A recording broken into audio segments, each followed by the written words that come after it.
La intensificación del conflicto entre israelíes y Hamás se extendió durante años después del ataque terrorista del 7 de octubre de 2023.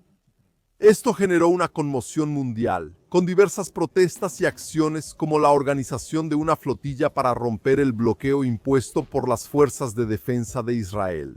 Pero muchos participantes de esa flotilla, provenientes de países como Brasil y Turquía, parecían más interesados en resolver el problema en Medio Oriente que en sus propios países, aprovechando para un amplio compromiso en las redes sociales, algo que no lograrían en otras causas.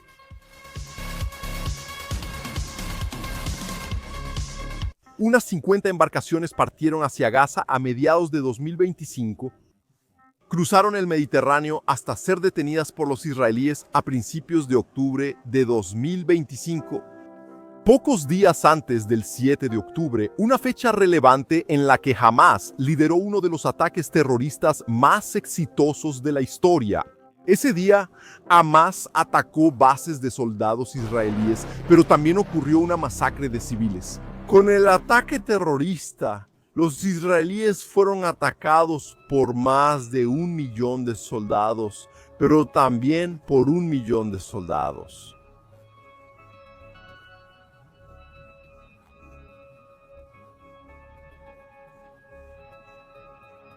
Los israelíes fueron atacados por más de 1 millón de terroristas. Los israelíes, atacados por 1 millón de soldados, pero también por 1 millón de soldados, pero más de 1 millón de soldados. Los hombres de Hamás mataron cuando tuvieron la oportunidad. Como cuando vieron a un padre y a su hija intentando huir y les dispararon, obligando al padre a proteger a la niña con su cuerpo. Y después simplemente se fueron mientras una niña deambulaba por las calles sin entender ese terror. Rodearon a personas aterrorizadas y lanzaron granadas, buscando matar a todos los civiles desarmados que estuvieran ahí dentro. Dispararon contra casas, matando a civiles que aún no sabían del terror que ocurría afuera. Algunos cadáveres fueron llevados a Gaza retorcidos en la parte trasera de camionetas, donde fueron escupidos y vilipendiados por hombres que celebraban las muertes. Hubo niños, ancianos, hombres y mujeres muertos en lo que los miembros de la flotilla llamaron un movimiento de resistencia. Incluso las violaciones y abusos sexuales que sufrieron algunas mujeres israelíes fueron llamados resistencia, o simplemente fueron negados, contradiciendo lo que tantos movimientos de protección femenina afirmaban sobre la palabra de la mujer en esa situación. Y todavía hubo quienes dijeron que Hamás era pacífico, que Hamás nunca quiso cometer actos violentos y simplemente resistía, que actualmente no tenía nada en su constitución que llevara a ese tipo de violencia. En ese nivel bárbaro que los propios miembros de Hamás publicaron. Con algunos de ellos, los miembros llamando a sus padres para celebrar que mataron con sus propias manos a civiles desarmados. Papá, maté a 10 con mis propias manos. Después de eso, Hamás se quitó los uniformes y se mezcló con la población en Gaza, camuflándose entre los civiles mientras los israelíes invadían el territorio palestino. Desde zonas civiles, Hamás lanzó sus cohetes contra las ciudades israelíes mientras aún tenía oportunidad. De ahí comenzó una guerra que se extendería durante los próximos años. Los tanques israelíes entraron en Gaza. Los ataques aéreos vinieron poco después. La destrucción empezó a aumentar a medida que comenzaba la guerra contra Hamás y se buscaban a los rehenes. Sin los uniformes usados durante el 7 de octubre vestidos como civiles, Hamás caminó entre los escombros para atacar a los israelíes. Por supuesto que eso ayudaba a difundir la mentira. Decían que Hamás luchaba con palos y piedras contra los israelíes, cosa de gente que ignoraba intencionalmente los millonarios financiamientos de Hamás, el dinero gastado en túneles, logística y en sus campos de entrenamiento. Históricamente, Hamás obtuvo recursos mediante el cobro de altos impuestos de importación y gravámenes a la población de la Franja de Gaza, además de contar con aportes financieros de millones de dólares provenientes del capital. Por su parte, las brigadas Izz al-Din al-Qassam, el brazo militar del movimiento que tenía un sistema financiero independiente, recibieron su principal apoyo de Irán. Además, un dirigente de la Hermandad Musulmana, organización islámica con sede en Egipto, afirmó que aproximadamente el 10% del presupuesto del grupo también se destinaba a Hamas. Al inicio de las batallas, todavía había una fuerte conmoción a favor de la ofensiva israelí. A pesar de que había manifestaciones a favor de Hamas, sin embargo, la opinión pública empezó a cambiar con el tiempo. Los horrores de la guerra empezaron a aparecer después de los bombardeos, cuando las víctimas se volvieron cada vez más numerosas. En ocasiones, incluso al atacar a líderes de Hamas, los israelíes también impactaron a civiles. Un ejemplo es Mohamed Simar, objetivo de un ataque israelí a un búnker bajo el Hospital Europeo de Gaza, en Khan Younis. Las bombas mataron a otras 26 personas inocentes. Una persona incauta podría culpar solo a Hamas por usar un túnel debajo de un hospital como búnker, pero es responsabilidad de los israelíes optar por atacar y destruir también vidas que muchas veces ni siquiera sabían quién estaba debajo de ellos. Aún muchas de esas personas eran simplemente rehenes de un régimen que hacía eso.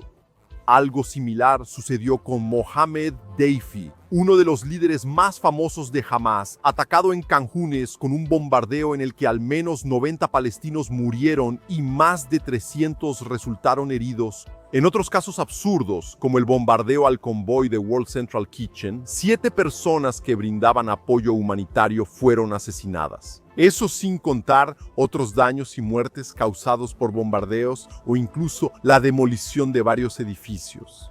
El simple hecho de que las fuerzas de defensa de Israel derribaran tantas construcciones ya era por sí solo un crimen. Aunque jamás usara esos lugares, eso demostraba que no había un plan para lidiar adecuadamente con tantos palestinos desplazados. El hambre causada por la guerra empezó a extenderse por partes de Gaza, al grado de que personas desesperadas intentaron conseguir comida atacando los convoyes de ayuda humanitaria. En más de un caso, hubo disturbios y disparos, y los soldados israelíes fueron responsabilizados por disparar contra los civiles hambrientos. No era fácil brindar asistencia a personas desesperadas y hambrientas.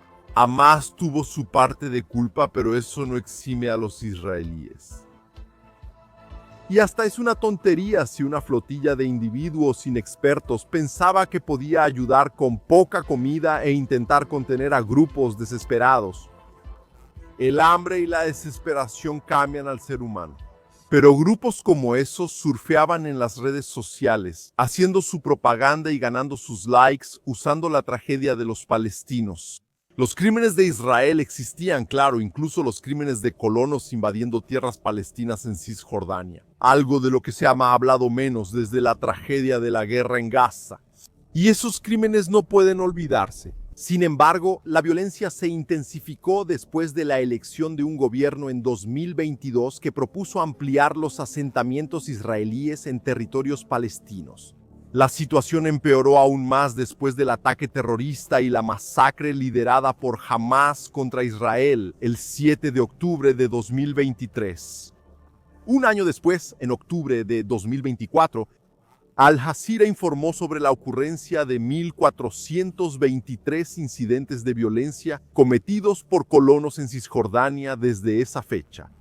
Lo interesante es que algunos miembros de la flotilla solían usar el ejemplo de Cisjordania para decir que ahí no hay Hamas, y las cosas están mal. 2 mentiras. Una era porque existía Hamas, aunque no tuviera el mismo poder que en Gaza y otros grupos armados. Y la otra, una mentira perversa que parecía decir que la situación era peor o podría empeorar. Era fácil de desmentir al comparar la cantidad de edificios en pie donde había y donde no había poder total de Hamas para verificar si era mejor tener o no tener a Hamas como gobernante. Sí, cruel, desafortunadamente una verdad cruel.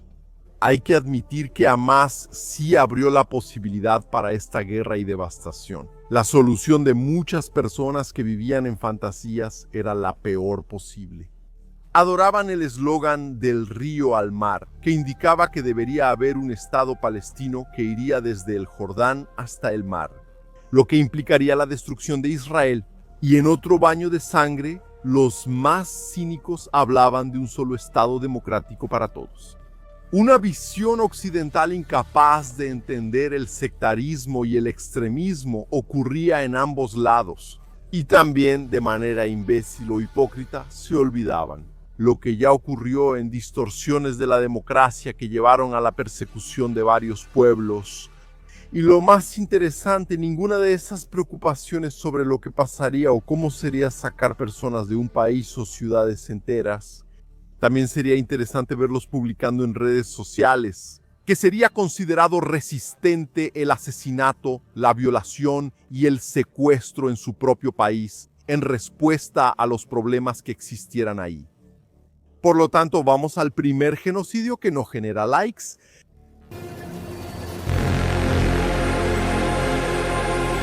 La flotilla podría seguir por el Atlántico y detenerse en Nigeria. Allí la ayuda humanitaria sería bastante útil contra los grupos yihadistas que persiguen comunidades cristianas. La violencia contra los cristianos en Nigeria es alimentada por al menos 3 dimensiones interconectadas. La primera es la dimensión motivada ideológicamente, impulsada por grupos yihadistas como Boko Haram y el Estado Islámico de la provincia de África Occidental. Estos grupos operan principalmente en el noreste de Nigeria, atacando lugares de culto y apuntando a la población civil como parte de su estrategia para desestabilizar al Estado. La segunda dimensión es el conflicto por recursos, especialmente prominente en el Cinturón Medio. Históricamente, esta ha sido una zona de fricción entre pastores nómadas, en su mayoría fulani, musulmanes, y agricultores sedentarios, en gran parte cristianos. Esta antigua animosidad se agravó drásticamente por la escasez de recursos inducida por el cambio climático y por el aumento subsecuente de la competencia por la tierra y el agua. La tercera dimensión es el agravante étnico-religioso, aunque muchos conflictos con los pastores fulani son desencadenados por disputas de tierras. La violencia es sistemáticamente dirigida, resultando en masacres de agricultores cristianos, lo que ha generado serias acusaciones de campañas de limpieza étnico-religiosa y genocidio por parte de líderes locales y observadores internacionales. Incidentes aislados suelen ser catastróficos, con reportes que indican hasta 200 cristianos muertos en un solo ataque coordinado. El modus operandi de estos ataques se caracteriza por masacres de alto impacto y coordinación. Por ejemplo, en Benue, un ataque realizado el Viernes Santo dejó al menos 35 personas muertas que estaban en un campo de desplazados internos, cerca de una escuela primaria local.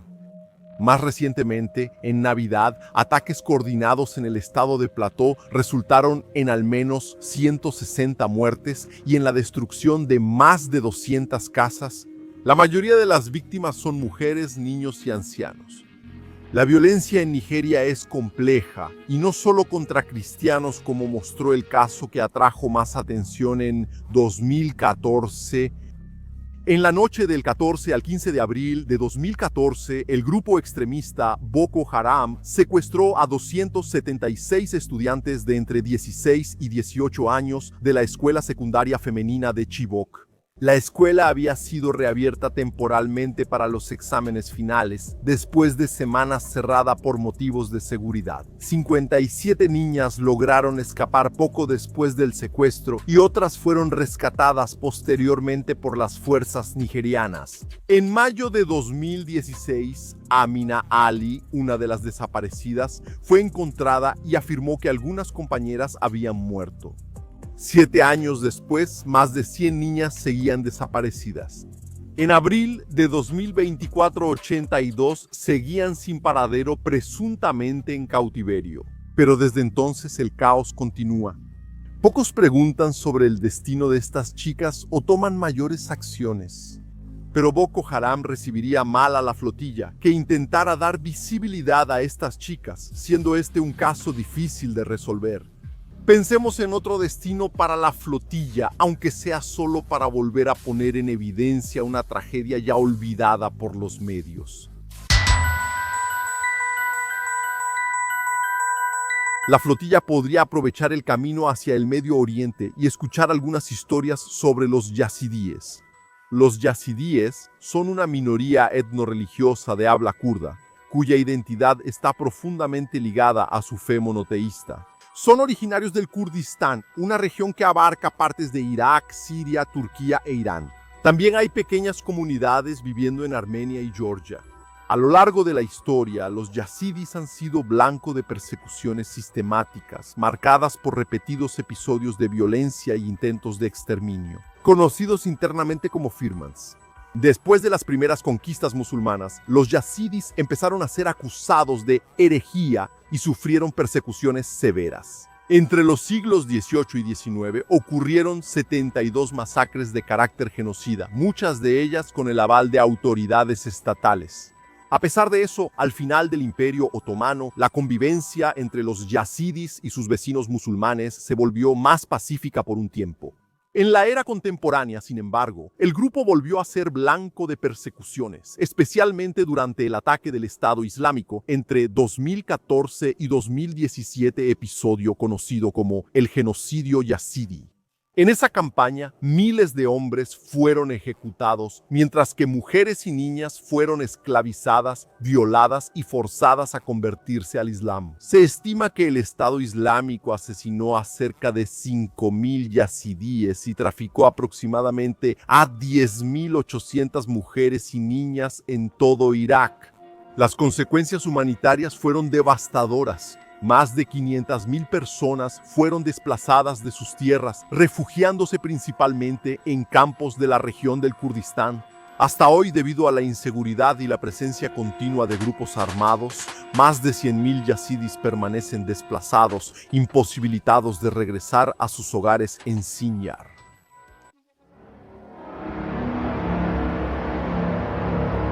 Ya que se mencionó el Kurdistán, vale destacar un punto que tal vez sería relevante para un participante turco de la flotilla. Tal vez ni siquiera tendría que salir de su propio país para luchar por los derechos de un pueblo. Sería como mínimo coherente empezar defendiendo el reconocimiento por parte de Turquía del genocidio armenio, un episodio que aún es negado por el Estado turco. A fines del siglo XIX y principios del XX, los armenios sufrieron masacres a gran escala.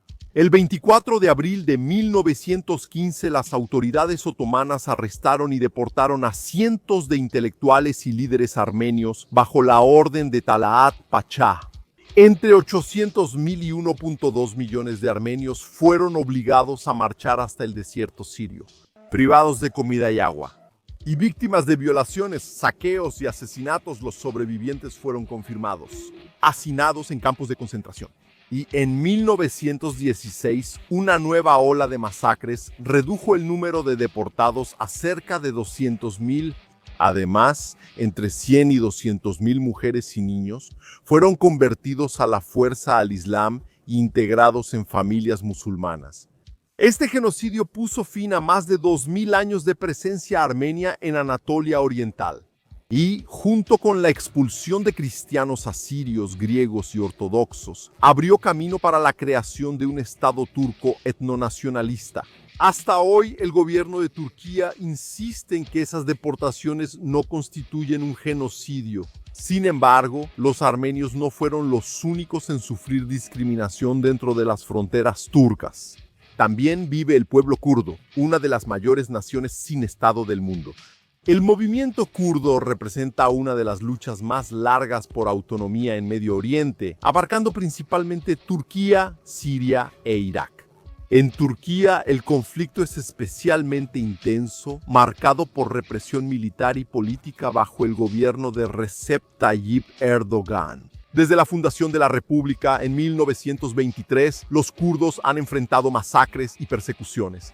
Entre los episodios más graves está la masacre de Dersim, donde entre 40 y 70.000 civiles fueron asesinados y casi 12.000 personas fueron exiliadas. Hasta hoy, el uso del idioma kurdo está prohibido como lengua de instrucción en escuelas públicas y privadas. Y el gobierno utiliza acusaciones de vínculos con el Partido de los Trabajadores del Kurdistán, para justificar la represión contra representantes políticos. El Partido de los Trabajadores del Kurdistán, por su parte, lo fue durante décadas. El 12 de mayo de 2025 anunció planes de disolución, un gesto que podría haber simbolizado el inicio de un proceso de reconciliación y apertura democrática. Desde la década de 1970, la Corte Europea de Derechos Humanos ya ha condenado a Turquía por miles de violaciones, incluyendo ejecuciones de civiles, torturas, desplazamientos forzados, destrucción de aldeas, prisiones arbitrarias y el asesinato o desaparición de periodistas kurdos. Turquía sería un trabajo difícil para la flotilla, pero es un lugar bonito. Se tomarían excelentes selfies. Al navegar hasta allá, le daría una nueva visibilidad a los kurdos, pero tal vez no quieran, porque no generaría tanto compromiso así en las redes sociales.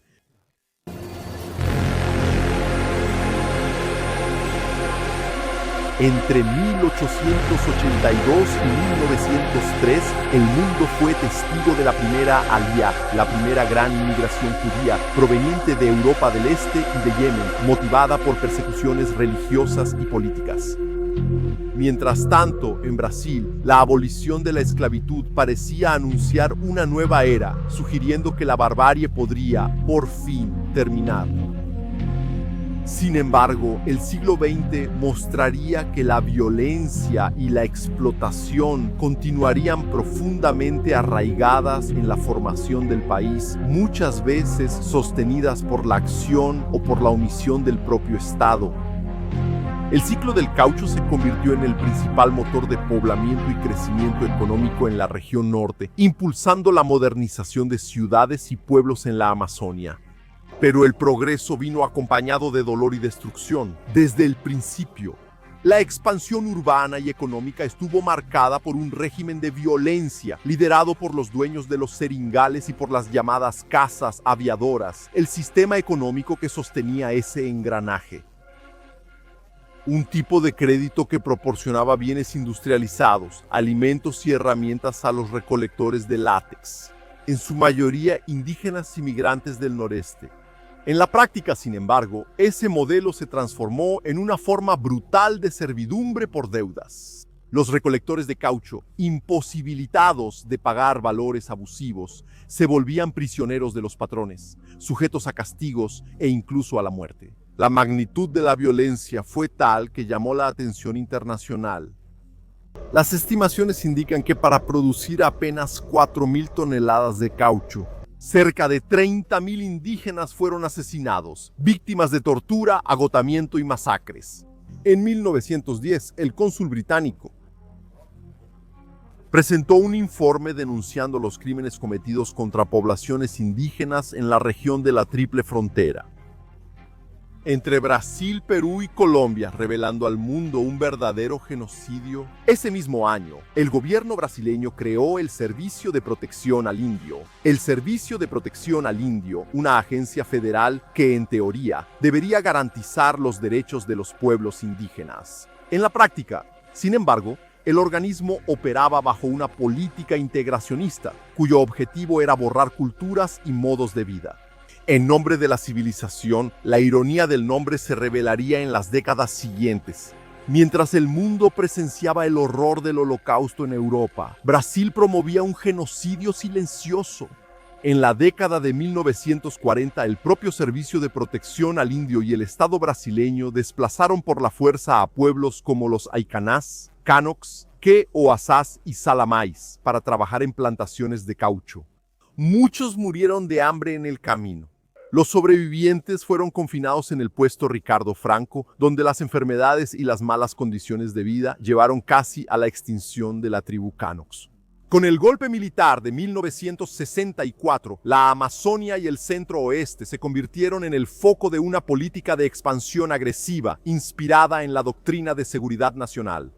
Bajo el discurso del desarrollo, el gobierno abrió carreteras, incentivó la minería y promovió la entrada de grandes empresas extractivistas, lo que fue un proceso que trajo más invasiones, epidemias y masacres.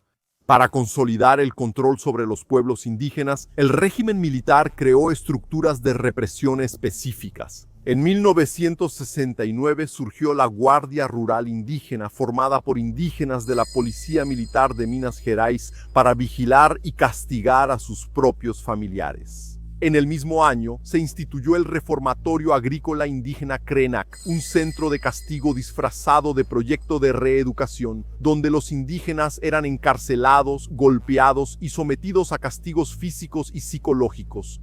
Este conjunto de políticas revela un patrón que atraviesa décadas de la historia brasileña: el uso de la Amazonia y de sus pueblos como territorio de explotación, control y violencia. Siempre en nombre del progreso, pero casi nunca de la vida. En 1963 ocurrió una de las peores masacres indígenas, conocida como la Masacre del Paralelo, o 11. El conflicto entre el grupo Cintelarga y los recolectores de caucho aumentó hasta la década de 1960. En 1960 la situación empeoró cuando se inauguró la carretera Cuiabá-Portobello, la BR 390. Los Cintelarga enfrentaron amenazas, no solo de recolectores de caucho, sino también de mineros que buscaban sus tierras por oro y diamantes. La masacre del Paralelo 11 tiñó de sangre los manantiales del río Aripuanã. La empresa Arruda Junqueira y Compañía Limitada explotaba caucho y tramaba algo mucho más oscuro: el exterminio de los Cintelarga. Antonio Mascareña Junquera, impulsado por la ambición,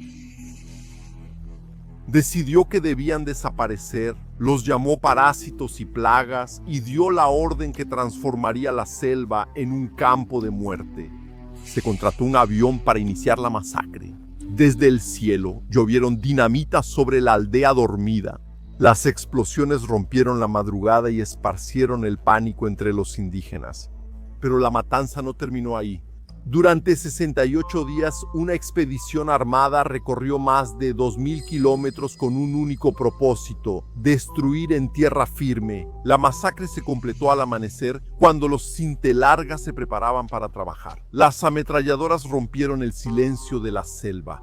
Hombres, mujeres y niños fueron abatidos sin piedad. Un bebé fue arrancado de los brazos de su madre y asesinado de un disparo a quemarropa. La mujer, brutalmente torturada, fue colgada y mutilada.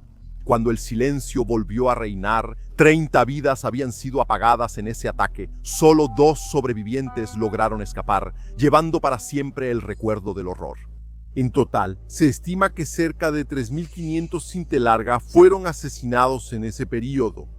Fue un genocidio marcado por la participación, o al menos la omisión, del Estado brasileño. Las vidas indígenas violentamente en Brasil.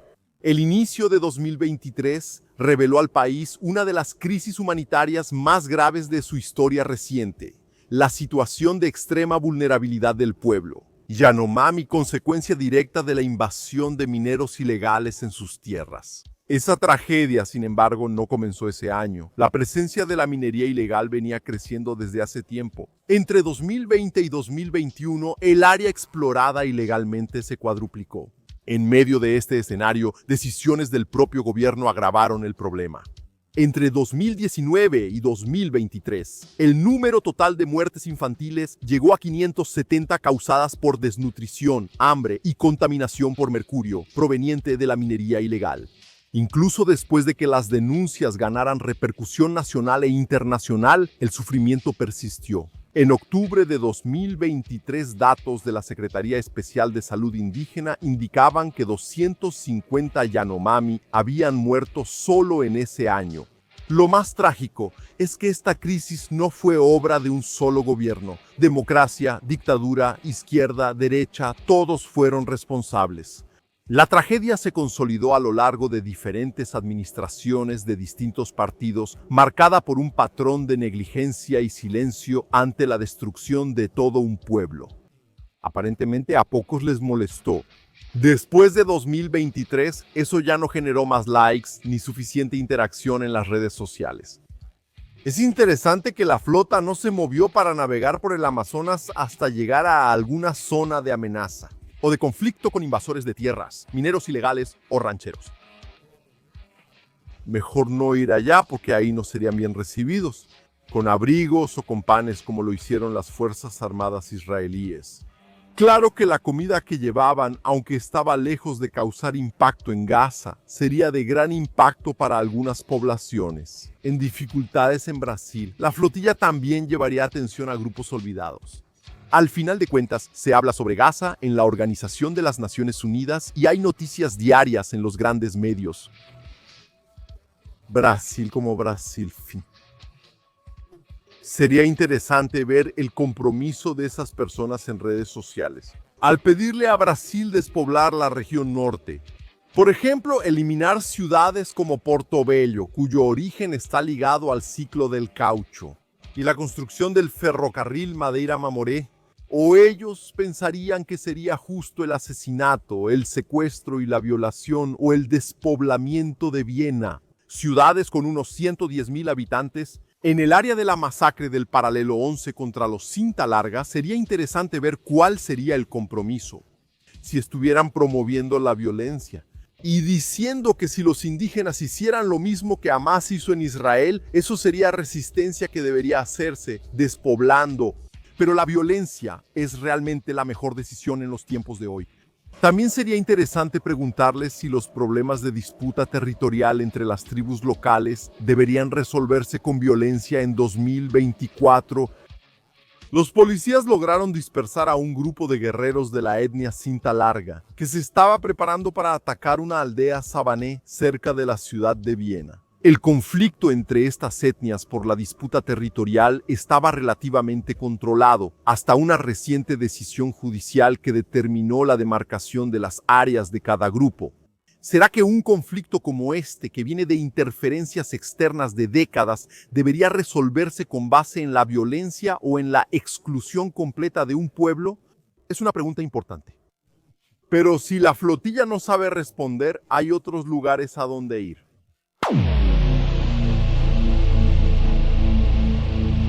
Hay mucho más de qué hablar.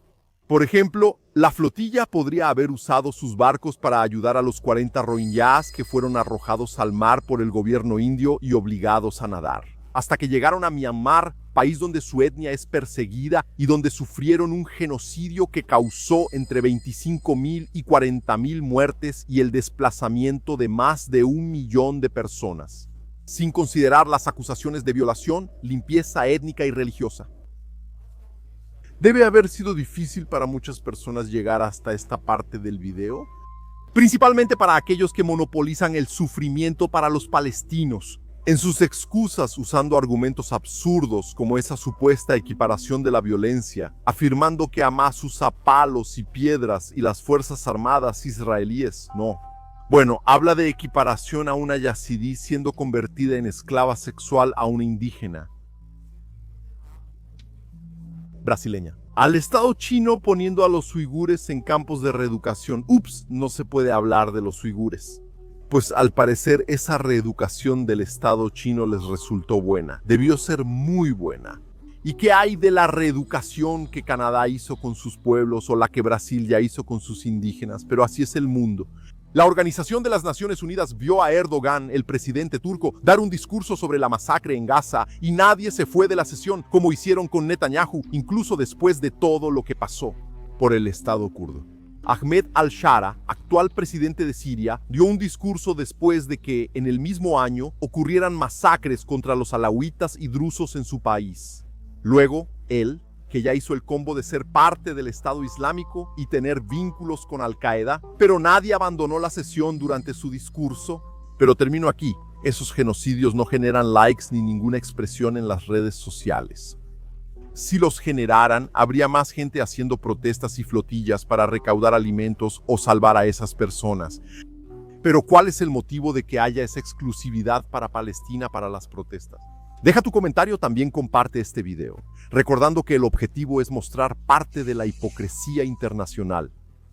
El objetivo aquí no es en ningún momento borrar o minimizar los crímenes cometidos por el gobierno de Netanyahu en Gaza y mucho menos borrar lo que Hamás hizo en Israel. Solo recuerda una cosa, el estado normal de la geopolítica es la hipocresía.